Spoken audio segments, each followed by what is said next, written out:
The alarms on Sylvain Orbital were a soft, chiming melody, not a blaring siren. It was a polite alert. Captain Lee Jun ignored them. He moved through the clean, curved corridors of the station with a speed that made the willowy administrator step back in surprise. His face was a calm mask, but his eyes were fixed on a distant point only he could see.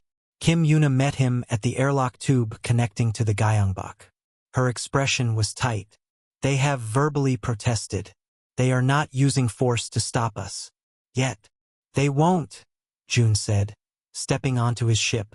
The familiar hum of its systems felt different now. Felt like a heartbeat. Using force would be uncivilized. They'll file a complaint. The bridge crew was already at their stations. The mood had shifted. The quiet focus was still there, but it was sharper, hotter.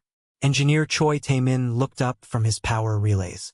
Captain, I've diverted all non-essential power to the engines and the long-range scanners. Docking clamps are released. We are floating free. Good, Jun said, settling into his command chair. Yuna, plot the fastest course to the Josian's last known coordinates. Use the emergency beacon signal. The Concorde traffic control is hailing us, the communications officer said. Do not answer, Jun replied. The Gyeongbok turned away from the bright, orderly ring of the station, pointed its nose into the deep, star-filled black. The engines glowed blue and pushed the ship forward. The jump to faster-than-light travel was a smooth, silent event. One moment the stars were fixed points. The next they were long streaks of light, pulling the ship into the tunnel between spaces. The journey took hours. No one spoke much. The crew worked, checked systems, and waited. Jun stared at the streaks of light, thinking about the Josian. He had met its captain once, a cheerful woman named On who loved botany. She had shown him pictures of her ship's hydroponic garden. She said it was like a little piece of a park, flying through space. Yuna's voice cut through the silence. Reversion in 10 seconds. Shields at maximum. Scanners active. The light streaks snapped back into stars. The ship dropped back into normal space. The sight before them was wrong. It was the Nereus stellar nursery. A beautiful, glowing cloud of pink and purple gas, lit from within by baby stars. And floating in front of this beautiful cloud was a field of broken metal. It was not the debris of an explosion. Explosions left twisted, burned pieces scattering in all directions. This was different. This debris was cut into neat, sharp chunks. It was arranged in a rough, circular pattern like a junkyard. It was the skeleton of a ship, methodically taken apart. Scan for life signs, Jun ordered. His voice sounded strange in his own ears. Scanning, Yuna said. Her fingers flew over her console. A long minute passed. No life signs. No energy signatures. No distress beacon. She paused. But I am detecting one small object. It's the ship's black box. It is intact. It is broadcasting a low-power homing signal. Bring it in, Jun said. A small drone shot out from the Gyeongbok. It retrieved a black, rectangular box from a floating piece of the Josian's main hull. The box was scarred but whole. Soon it was on the bridge. Technician Park, the young duty officer, connected it to the main computer. Data is intact, Park said. Playing the final log. The main screen flickered to life. It showed the bridge of the Josian. It was calm. Captain On was smiling, pointing at a sensor reading about the gas cloud. Children's laughter could be heard from off-screen. Then, alarms sounded on the recording. Different alarms, sharper, more urgent.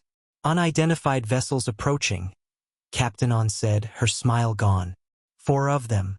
Kvath signatures. The view shifted to an external camera. The Kvath ships looked like claws.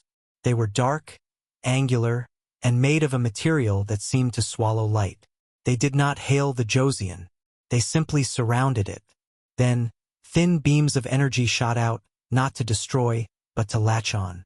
They clamped onto the Josian's hull. They are attaching boarding tethers, Captain On said, her voice shaking. We are a civilian science vessel. We are unarmed. What happened next was not a battle. It was a harvest. The Kvath beings came through the holes they cut. They were tall, insect-like creatures with hard, reflective shells. They moved with a terrible, efficient speed. They did not speak. They simply grabbed. The crew of the Josian tried to fight with tools and their bare hands. It was useless. The video showed researcher Park Mina, her face pale but determined, herding a group of children towards an escape pod. A Kvath warrior stepped in front of her. It did not shoot her. It grabbed a child, a little boy, from behind her. Mina screamed and attacked the creature with her fists. The Kvath backhanded her, a casual motion. She fell. The recording jumped. The audio was mostly static now. The video was from a hidden camera in a maintenance duct. It showed a Kvath ship's holding area. The surviving crew and families of the Josian were there, pressed together. They were alive, but they were not struggling anymore. Their eyes were empty with shock. The Kvath moved among them, selecting individuals, and leading them away through a dark doorway. The final clip was very short. It was from a personal communicator held low. The face of researcher Park Mina filled the screen. Her lip was bleeding. She was whispering, her voice almost lost in the hum of alien engines. They are taking us to a processing point. The coordinates are... She recited a string of numbers. Then she looked up, her eyes wide with terror. A shadow fell over her. The camera shook. For a single, horrible second, the smooth, cold blade of a Kvath tool entered the edge of the frame, moving towards her. The screen went black. Silence filled the bridge of the Gyeongbok. The only sound was the soft hum of the life support system. Engineer Choi Tae-min was staring at his hands, clenched into fists on his console. His knuckles were white. Technician Park was crying silently, tears streaming down his face as he stared at the black screen where his cousin, Mina, had just been. Kim Yuna turned slowly to look at Captain Lee Jun. Her face was the color of ash. Her calm was gone, replaced by something hollow. Jun did not move. He did not speak. He looked at the screen, then at the beautiful, glowing stellar nursery outside, and then at the pieces of the Josian floating in the dark. The civilized, diplomatic part of his mind was gone. It had been erased by the silent, efficient horror on the screen. All that was left was a cold, hard, and very quiet understanding. He finally spoke. His voice was flat, empty of all emotion. It was the sound of a door closing forever. Record the coordinates from Mina's message. Plot a course. He stood up. Send the full data packet to Terra Command. Highest priority. No encryption. What do we tell them, Captain? Yuna asked, her own voice a whisper. Jun looked at her and then at his crew. He saw the same hollow shock in every face. Tell them, he said, what we have seen. Then, ask them what we should do. The bridge of the Gyeongbok was a tomb of quiet activity. No one spoke. Crew members moved from one station to another, their footsteps too loud in the silence. They performed checks, recorded data, and stared at the debris field outside. No one looked at the main screen, which was now dark. Captain Lee Jun sat in his command chair. He did not move. He was thinking about the numbers Park Mina had whispered. A set of coordinates. A location deeper in Kvath-controlled space. Processing point. First Officer Kim Yuna approached him. She held a data pad. The full packet is ready for transmission to Terra Command. It includes all visual and audio logs from the black box. The coordinates are tagged. Her voice was careful, like she was talking in a library. Send it, Jun said. What is our order, Captain? She asked. Do we go to those coordinates? Jun looked at her.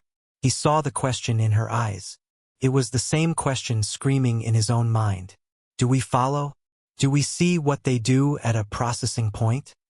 The civilized, procedural part of him said to wait for instructions from home. The other part, the part that had just watched children being taken, wanted to burn a path straight to that location. No, he said finally, the word feeling like ash in his mouth. We are not a warship. We would be captured or destroyed. That helps no one. He stood up. But we are not done.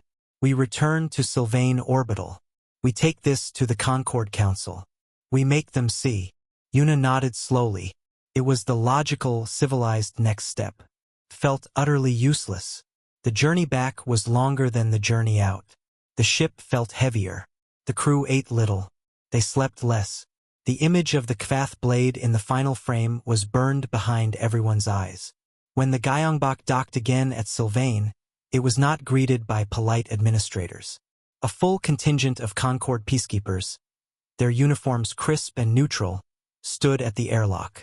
Their leader, a being with fine silver scales, raised a hand. Captain Lee Jun, you are required to attend an emergency session of the Galactic Concord Council. Immediately, your first officer may accompany you. There was no request. It was an order. The council chamber was a vast, circular room. Representatives from a dozen major species sat in tiers that rose towards a dome ceiling. A holographic star map glowed in the center of the room. June and Yuna were led to a small, open space in the middle. They were the focus of every alien eye.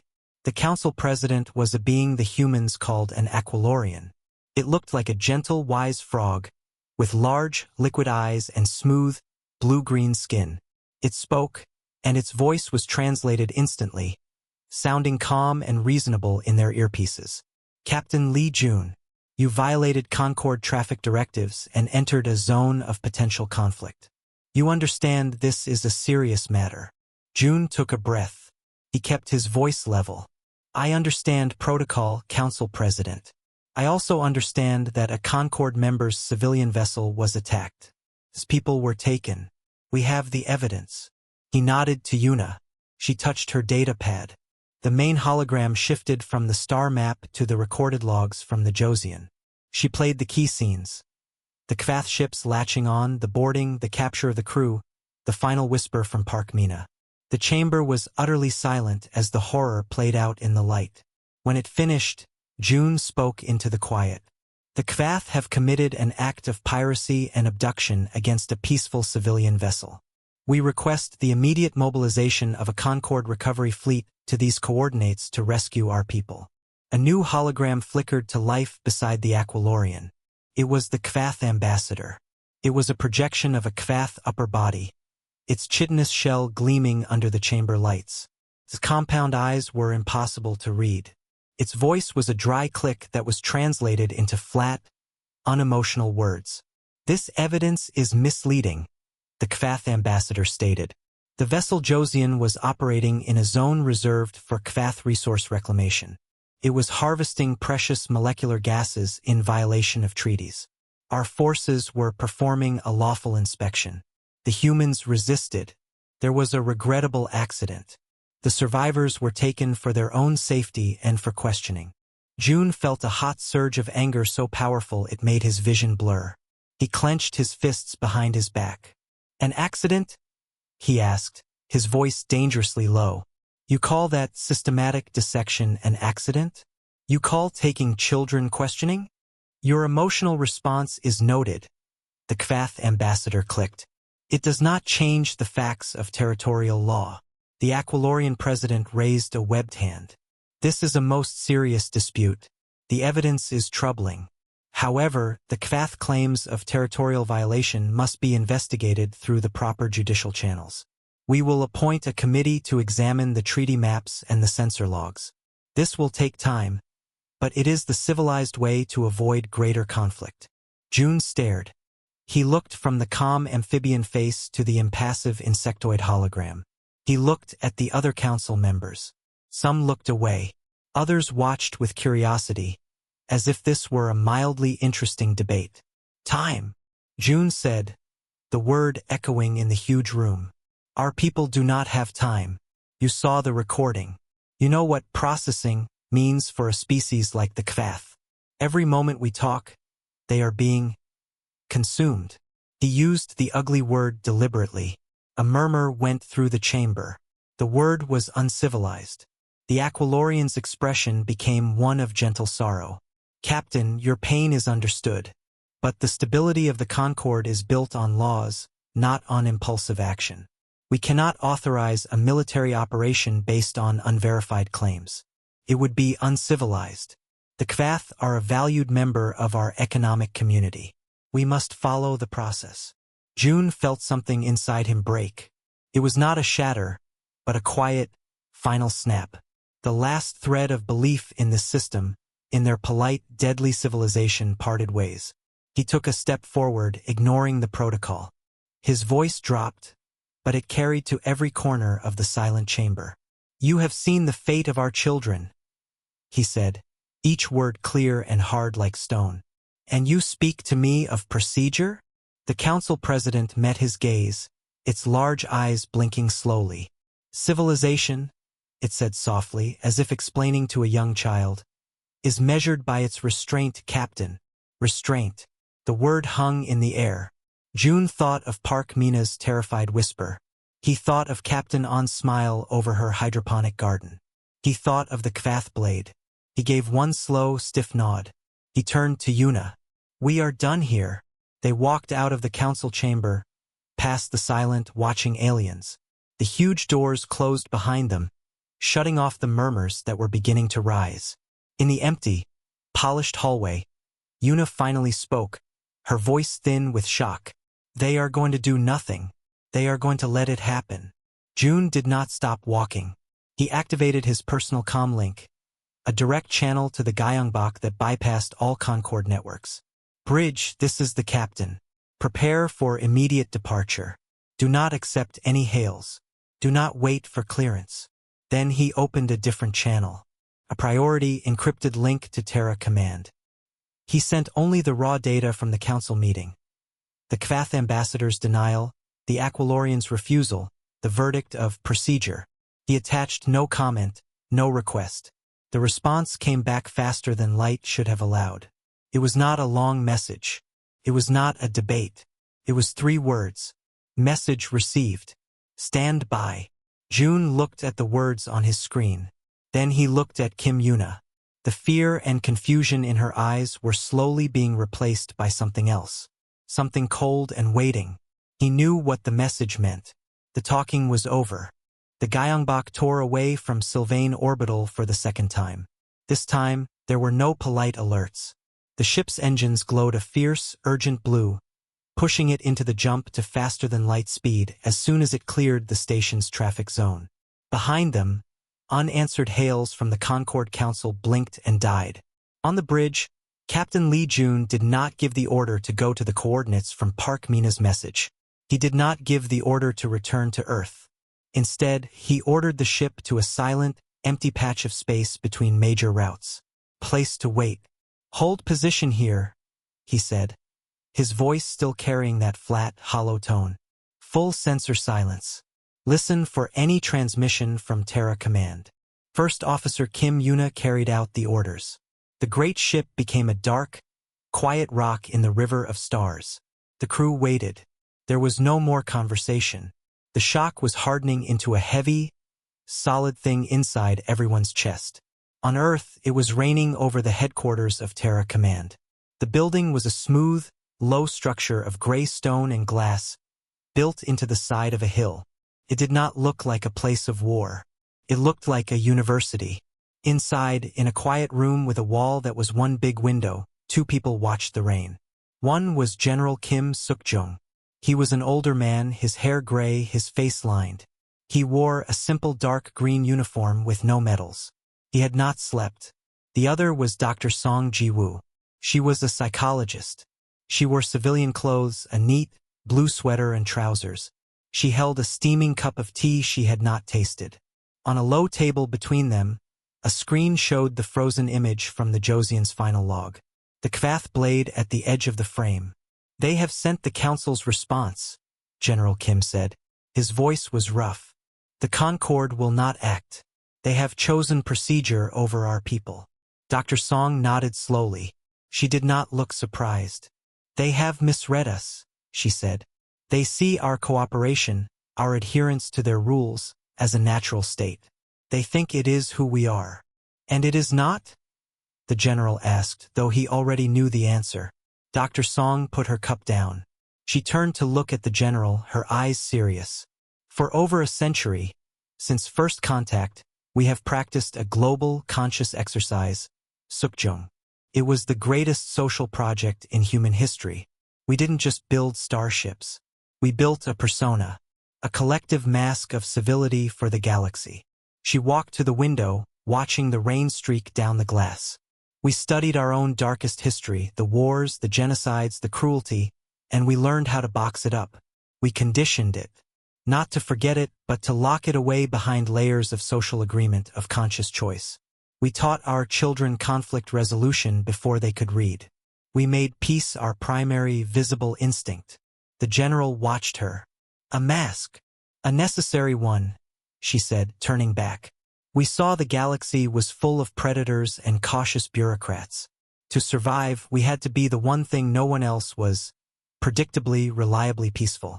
We had to be safe to be around. So we chained the wolf. We put it in a very strong cage, and we gave the key to logic, to society. On the screen, the silent, terrible image glowed. And now, General Kim said, the Kvath have reached into the cage, and the Concord is telling us to let them. Dr. Song's face became very still. Yes, they have done more than kill a few hundred of us. They have broken the fundamental rule. They have targeted the civilian, the helpless, the explorer. They have made our restraint look like weakness. And the Concord has approved of this by their inaction. She walked back to the table and tapped the screen, shutting off the horrible image. The psychological protocols are clear. The conditioned restraint is not a biological switch. It is a social contract. The contract has just been voided by an outside party. The cage door is not being opened by us in rage. It is being unlocked by their actions. A soft chime came from the general's desk. He walked over and looked at the secure message. It was a single line of code, repeated across every military, governmental, and infrastructural network on the planet and in the colonies. CRR protocol active. Stage 1. He let out a long, slow breath. It was not a sigh of sadness. It was the sound of a weight being accepted. It is done. The signal has been sent. Dr. Song closed her eyes for a moment. When she opened them, there was no guilt, only a profound, weary certainty. Then the mask is off. They will see the real face now, and they will not understand what they are looking at. She looked at the general. They think they have awakened a sleeping giant. They are wrong. They have simply asked the giant very politely to remove its chains. The giant is now free to act. And a giant who chooses to be gentle is very, very different from one who is forced to be. Across the planet, and on moons and stations across human space, the silent signal propagated. In shipyards, engineers like Bei Zhonghuan, who had been building freighters, received new work orders. They did not go to new construction sites. They went underground or to forgotten asteroids. They went to ships that had never been registered, built in secret over decades. Their tools began to hum. On the Gyeongbok, floating in the dark, the comm officer stiffened. Captain, priority signal from Terra Command. Highest encryption. Captain June straightened in his chair. Put it on speaker. A voice they all recognized, that of General Kim, came through, clear and calm. There was no anger in it. There was no plea for vengeance. It was simply a statement of fact. Captain Lee Jun, the Concord has sanctioned the consumption of our innocence. You have witnessed this. The social contract is broken. The conditioned restraint release protocol is now in effect. You are ordered to stand by for updated strategic data. Do not engage. Do not negotiate. Await the storm. The channel closed. June looked around the bridge. He saw Choi Tae-min, the engineer, slowly nodding to himself, his fingers already flying over his console, beginning the process of rerouting the Gyeongbok's own power, shifting it from a tool of peace to something else. He saw Kim Yuna standing taller, the hollow shock in her eyes replaced by a fierce, clear light. The waiting was not over, but its meaning had changed. They were no longer waiting for permission. They were waiting for a clock to reach zero. The message from Terra Command changed everything, and nothing. The Gyeongbok still floated in the dark.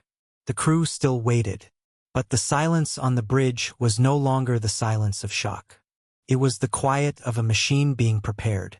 Captain Lee Jun watched his crew work. He saw the shift in their posture, in their eyes. The sorrow and rage were not gone, but they were being compressed. They were being turned into fuel. First Officer Kim Yuna was at his side, a data pad in her hand. Strategic update is coming through, Captain. Phase 1 is localization and revelation. Explain, June said. She showed him the data. It was not a plan for a desperate rescue. It was a blueprint for dismantling. We are not to attack the Kvath military directly. Not yet. Our first target is their ability to see, to hear, and to move.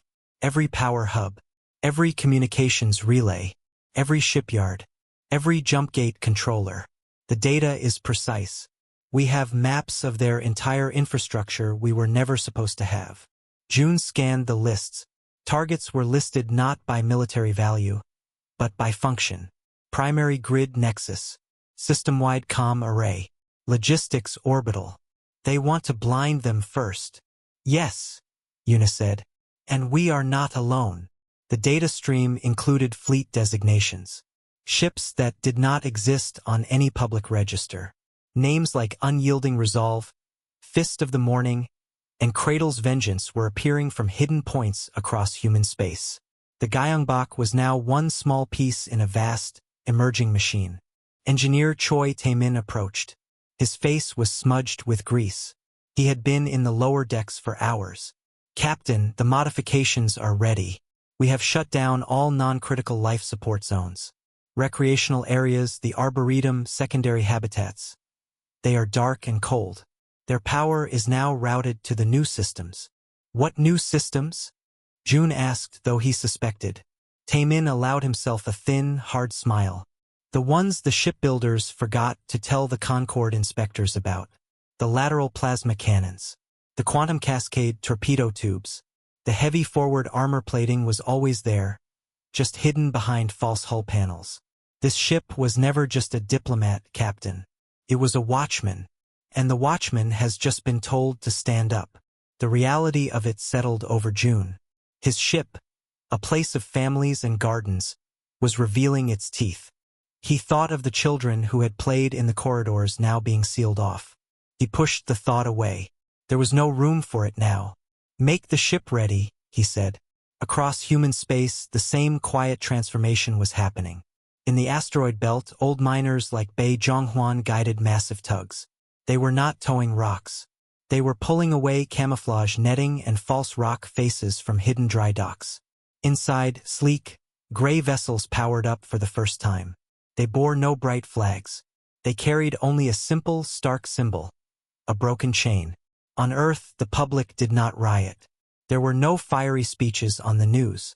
Instead, a simple, unemotional statement was released by a calm spokesperson named Lee Hyen. It was broadcast on all channels and beamed on every frequency into galactic space. The face of Lee Hyen appeared on the main screen of the Gyeongbok. He looked like a teacher or a librarian. His voice was soft but absolute. To the Galactic Concord and to the Kvath hegemony.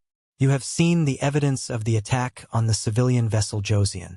You have heard the cries of our children. The Concord's response was to debate. The Kvath response was to lie. You have mistaken our civility for weakness. You have mistaken our patience for fear. He paused, looking directly into the camera. You have argued that the uncivilized must be tolerated for the greater peace. We agree. Your definition of civilized has allowed our people to be consumed. Therefore, that definition is worthless. On the bridge, every crew member stopped to watch. Effective immediately, Lee Hyen said, his words falling like stones. We cease being civilized. You have released us from that burden.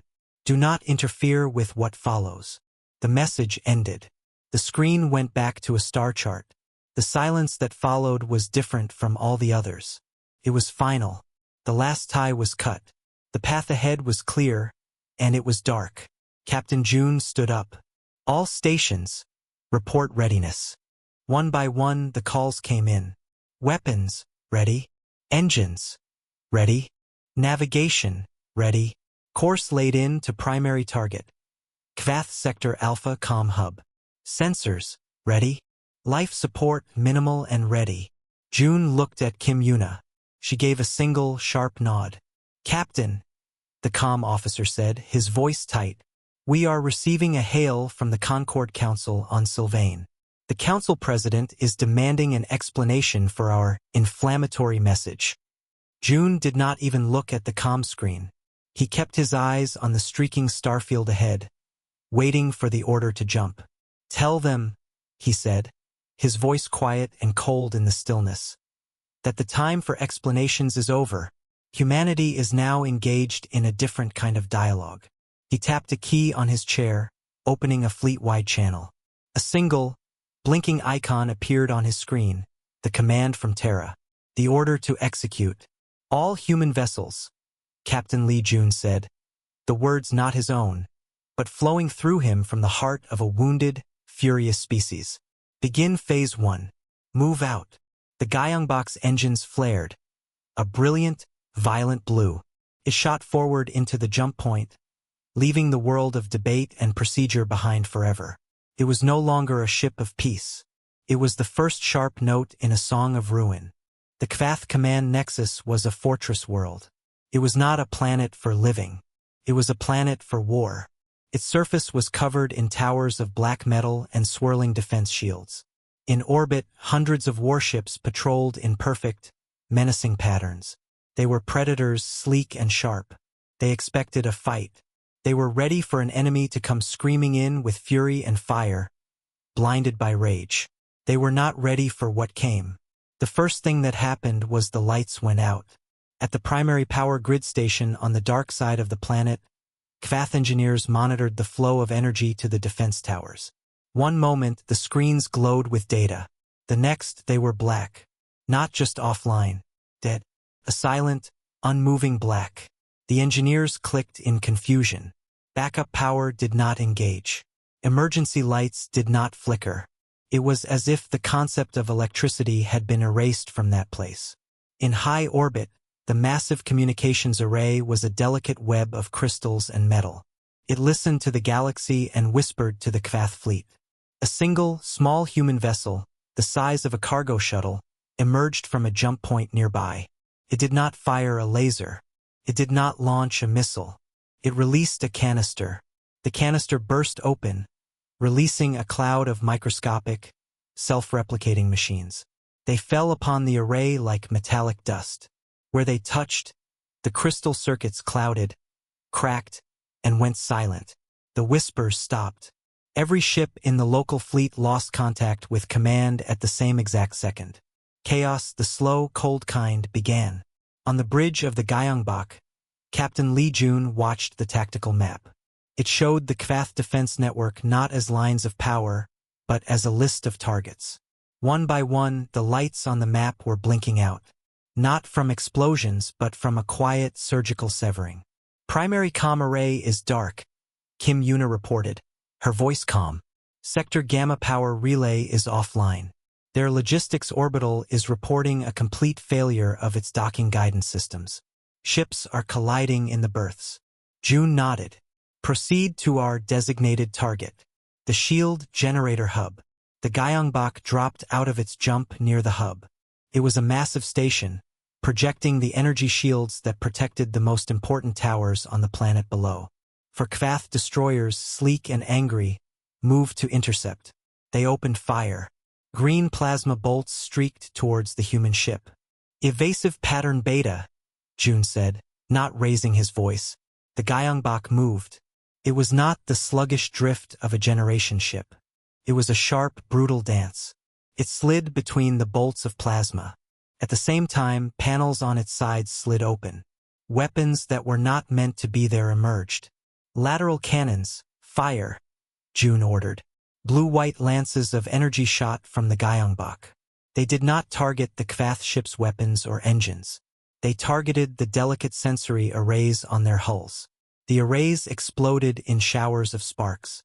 The destroyers were suddenly blind, firing wildly into empty space. Quantum cascade torpedo, lock on the generator hub, June said. Engineer Choi Tae-min fired the weapon. It was a dark, slim projectile. It did not explode on impact. It burrowed into the metal of the station. Then it activated. A field of distorted physics erupted inside the station's core, not burning it, but unraveling the careful bonds holding its machinery together. The entire hub silently came apart like a puzzle box kicked over, its power dying with a faint sigh. On the planet below, the central command center was in uproar. The Supreme Commander clicked in furious confusion. Screens were dark. Reports were coming in from all over the system, and every report was the same. Failure, silence, collapse. It was not an attack. It was an amputation. Where is the enemy fleet? The Supreme Commander demanded. A junior officer trembled. We cannot see them, Commander. Our eyes are closed. Our ears are shut. They are everywhere and nowhere. Then the attacks on the military began. Human ships, revealed from their hiding places, now engaged. But they did not fight the way the Kvath understood. A human cruiser, the unyielding Resolve, would appear near a Kvath battle group. Instead of firing, it would launch swarms of small drones. The drones would attach to the enemy ships and release an electromagnetic pulse, not powerful enough to destroy, but perfectly tuned to fry their navigation computers. The Kvath warships would drift, helpless. Another human ship, the Fist of the Morning, targeted shipyards. It fired precise beams that sliced the support structures of half-built warships. The great vessels crumpled in the void, unfinished and useless. There was no glory in it, no heroic charges, no declarations. It was a silent, efficient process of unmaking.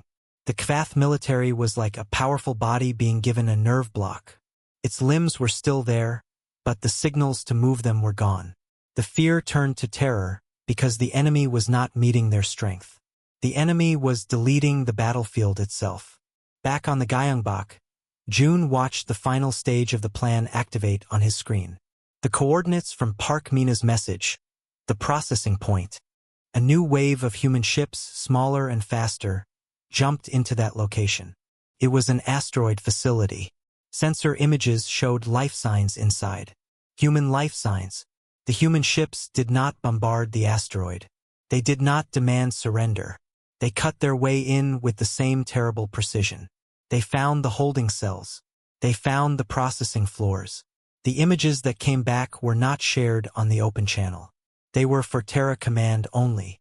But a single, clean message was sent from the commander of that rescue force to the dying Kvath command nexus. It was only 4 words. We have our people. A minute later, a second message followed, for all the galaxy to hear. The harvest is over. Then, the real bombardment of the nexus began. Not with brute force, but with mathematical certainty. Every remaining power source, every weapon bank, every command center was struck with pinpoint accuracy. The black towers went dark. The orbiting warships, blind and deaf, were picked apart one by one. The Gyeongbok, its part done, turned away from the silent, broken fortress. On the bridge, no one cheered. They had not won a battle. They had performed a calculation. The equation, as Terra had said, was now balanced.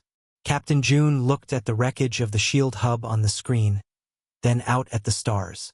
The silence on his ship was no longer the silence of waiting or of fury. It was the quiet of a finished task. They had ceased being civilized, and they had discovered that what lay beneath was far more terrible and far more effective than anyone had ever imagined. The Gyeongbok returned to Sylvain Orbital. It was not the same ship that had left. Its smooth white hull was scarred with blackened streaks from near misses and particle burns. One of its lateral cannons was a melted stub. It moved more slowly, its energy reserves low. But it did not ask for permission to dock. It simply entered the approach lane, and the traffic controllers, after a moment of frozen silence, cleared its path. The silence from the rest of the Concorde was total. The galactic networks, usually buzzing with 1,000 voices, were quiet. It was the quiet that follows a scream. Captain Lee Jun stood with Kim Yuna in the ship's main airlock as it connected to the station. They wore clean, simple uniforms. No weapons. Their faces were calm, but it was not the calm of peace. It was the calm of a cliff face after a landslide. Everything unstable had already fallen away. The corridor leading to the Concorde Council chamber was empty. No guards. No administrators. The only sound was the hum of the station and the soft echo of their own boots on the polished floor. The great circular doors to the chamber hissed open before them. Inside, the room was different. The holographic star map was dark. The tiers of seats were full, but the beings in them were utterly still. The air felt thick and cold.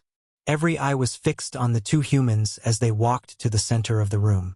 The Aquilorian Council President was in its seat. Its large, liquid eyes were wide, its usually smooth skin seeming pale. The Kvath ambassador's hologram was absent. The seat was empty. June and Yuna stopped. They did not bow. The silence stretched.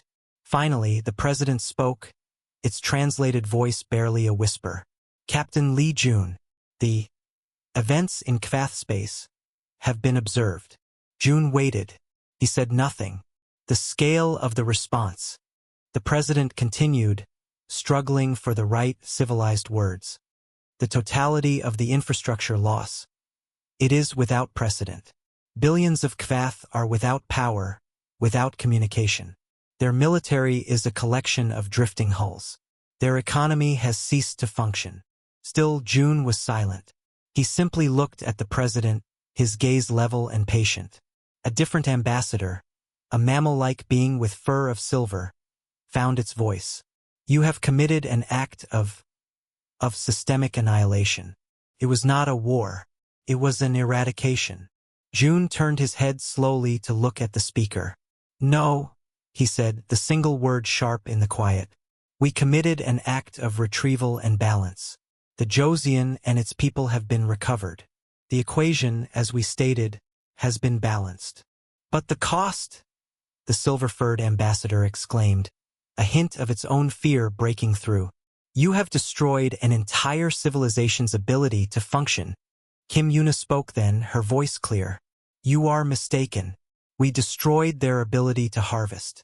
There is a difference. Their homes remain. Their lives remain. They will simply have to find a new way to live that does not involve consuming other thinking beings. She paused.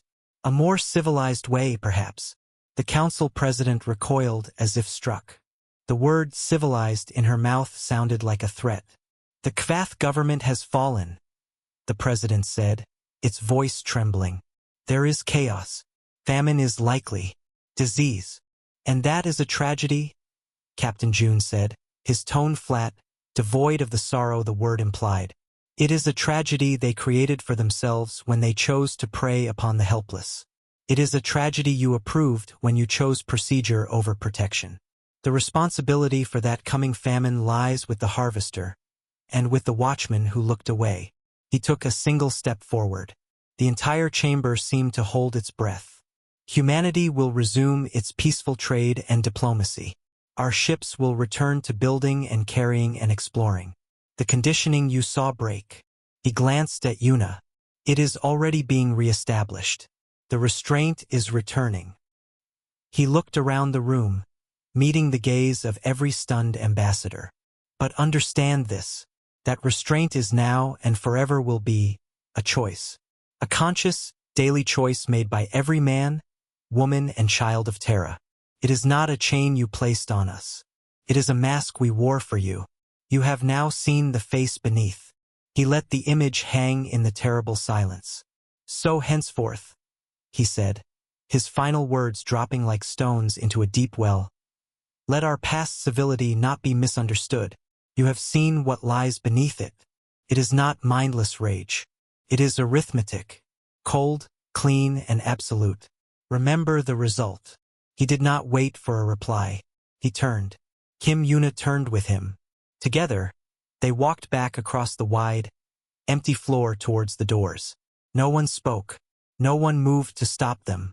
The civilized galaxy could only watch. The doors closed behind them, shutting off the view of the silent, shattered council. In the hallway, Yuna let out a long, slow breath. Do you think they understood? June nodded, looking down the empty corridor toward his waiting ship. Yes, they finally understand the price of the ticket to sit at their table. They just never thought they would be the ones asked to pay it. They walked back to the Gyeongbok.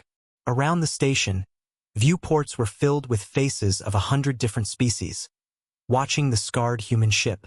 There was no hatred in their stares now. There was only a deep, primal fear, mixed with a new, trembling respect. On the bridge, Engineer Choi Tae-min had a fresh bandage on his arm. He was running diagnostics. Ready to depart, Captain. Course for Earth is laid in. June took his seat in the command chair. Felt different, lighter and heavier at the same time. Take us home, he said. The Gyeongbok detached from the dock. It turned its battered nose away from the glittering ring of Sylvain, away from the laws and the procedures and the cold, polite calculations that had allowed his people to be taken.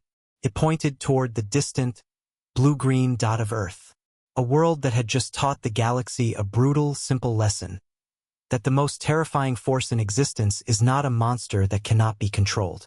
It is a gentle giant that has just reminded everyone it is allowed to stand up. The ship jumped, leaving the silent, watching station behind, carrying its crew back to the world that had chosen, once again, to be civilized. For now, the starfield outside the main viewport was a silent, glittering tapestry. Captain Lee Jun watched it without really seeing it. His mind was on the numbers scrolling down the screen by his command chair. Fuel efficiency, orbital insertion vectors, life support stability. All of it was perfect. All of it was boring. Final approach vector is locked, Captain, said First Officer Kim Yuna from beside him. Her voice was calm and clear the way it always was. Sylvain orbital control has given us a docking window. We are cleared for final deceleration. June nodded. Take us in, Yuna. Smooth and slow. Let's make a good impression. The ship, the Gyeongbok, was a large vessel. It was a generation ship, built for long, peaceful journeys between stars. Its hull was smooth and white, designed for science and diplomacy, not for war. It carried families, researchers, engineers, and dreamers. It was a piece of Terra floating in the dark, and its mission was to connect, not to conquer. On the bridge, the crew worked with quiet focus. There was no shouting, no drama, just the soft beeping of consoles and the low hum of the ship's engines. Engineer Choi Tae-min monitored the power flow from his station, his brow slightly furrowed in concentration. He was a man who spoke more to his machines than to people, and right now, his machines were singing a perfect song. They're sending the standard welcome packet, Yuna reported. She glanced at June. It's the same polite, slightly dull message. Welcome to the Galactic Concord. Please follow all regulations. Prosperity through peace. A small smile touched her lips. They still think we're the new, quiet children. June allowed himself a faint smile in return. Humanity's entry into the wider galactic community had been recent. They were the newcomers, the ones who asked polite questions and followed all the rules. Other races, older and more established, saw them as harmless. Perhaps even a little naive. June and the other captains were happy to let them think that. It made things easier. The Gyeongbok slid into its assigned dock at Sylvain Orbital with a gentle thud that echoed through the hull.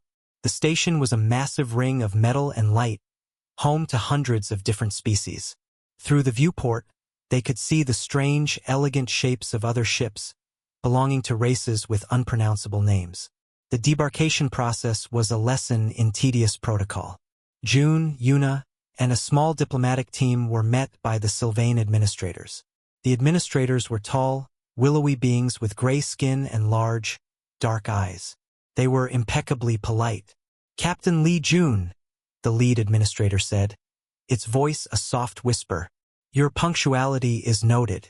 Your quarters are prepared. The trade forum begins in 36 of your hours. Thank you, June replied with a respectful nod. We are grateful for your hospitality. The tour of the diplomatic sector was long. Everything was clean, quiet, and orderly. Felt sterile. As they walked, Yuna leaned close to June, her voice low. They are watching us. Not with suspicion, but with curiosity. Like we are a new type of plant in a garden. Let them look, June said. We have nothing to hide. But the feeling of being observed was constant.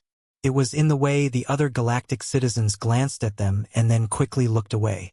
It was in the slight pause before the administrators answered simple questions. Humanity was the mystery, the unknown variable in a very old equation. Back in his small, assigned quarters on the station, June finally took off his formal jacket. He was tired. The journey had been long, and the formalities were draining. He was about to call Yuna to review the forum agenda when his personal communicator, linked directly to the Gyeongbok, chimed with a sharp, urgent tone he had never heard before. It was a Priority 1 alert, a distress signal. He activated the screen. The signal was weak and broken, cutting in and out. It was a standard Terra-linked SOS, but the identification code made his blood run cold. It was the Joseon, a civilian science vessel. Its mission was to study a cloud of gas and dust where new stars were being born. It was a ship of researchers and families. It was meant to be one of the safest places in the galaxy. The message was just a loop of the automated distress call. No voice, no data. Just that repeating, desperate pulse. June immediately opened a channel to the bridge of the Gyeongbok, which was still manned by a skeleton crew. Bridge, this is the captain. Confirm receipt of distress signal. Source, Terra vessel Joseon. The voice of the duty officer, a young man named Park, came back, tense. Confirmed, Captain. Signal origin is in the nearest stellar nursery. It's very weak. Get me a channel to Sylvain orbital control. Now. A few moments later, the placid face of a Sylvain administrator appeared on his screen. Captain Lee Jun? How may we assist? We have received a distress signal from one of our civilian vessels, the Joseon, in the nearest nursery. We are the closest capable ship. Request immediate clearance to alter our flight plan and render aid. There was a long pause. The administrator's expression did not change. We regret this news, Captain. However, a distress signal in unclaimed space requires verification by Concord protocols. We must file a report with the Galactic Concord Council. They will dispatch an investigation team. June felt a cold knot form in his stomach. An investigation team? That could take days, weeks. The signal is weak. They need help now. The rules exist for the safety of all, Captain, the administrator said, its tone gentle but firm. To prevent misunderstandings, you must wait for the Council's guidance. It is the civilized way. The screen went blank. June stood alone in the silent, sterile room. He looked out the port window at the peaceful, glittering station. Then he looked back at the frozen image of the Joseon's identification code flashing on his screen. He thought of the families on board, the researchers like Park Mina who had a young daughter back on Earth. He reopened the channel to his ship. His voice was quiet but absolute. Bridge, prepare the Gyeongbok for immediate departure. All crew, return to the ship. Now. First Officer Kim Yuna's face appeared on the comm a minute later, already in her bridge jacket. June? The station is denying our departure request. They are citing Concord Statute 114. June met her eyes through the screen. He saw his own dread reflected in them. I don't care, he said. We're leaving. Inform the crew. We're going to find our people. The polite, civilized mask of diplomacy was cracking. Beneath it, something else was stirring.